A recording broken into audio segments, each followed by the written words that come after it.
Sosok Elon Douglas Marbun, calon pengantin di Pematang Siantar tewas kecelakaan H1 pernikahan. Mengenal sosok Elon Douglas Marbun, pria di Pematang Siantar, Sumatera Utara tewas kecelakaan jelang H1 pernikahan.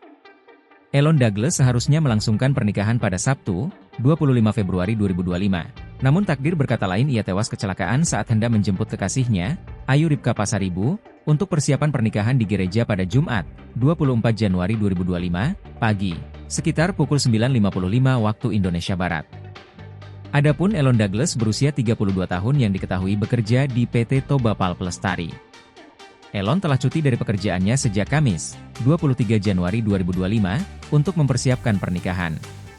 Namun jelang H1 pernikahannya, Elon tewas kecelakaan saat hendak menjemput kekasihnya, Ayu Ripka Pasaribu, untuk persiapan pernikahan di gereja pada Jumat, 24 Januari 2025, pagi, sekitar pukul 9.55 waktu Indonesia Barat.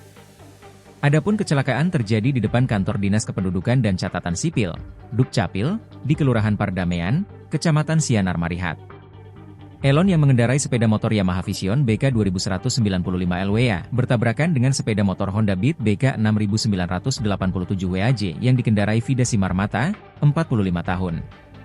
Elon dan calon istrinya berencana menuju ke gereja untuk melakukan persiapan pernikahan.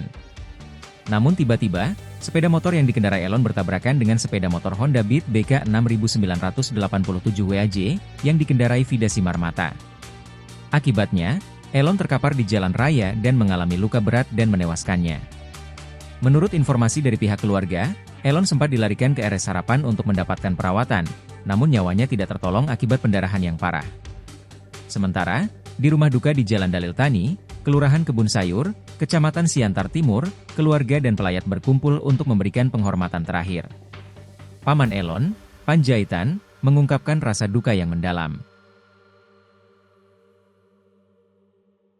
Download Tribun X sekarang, menghadirkan lokal menjadi Indonesia.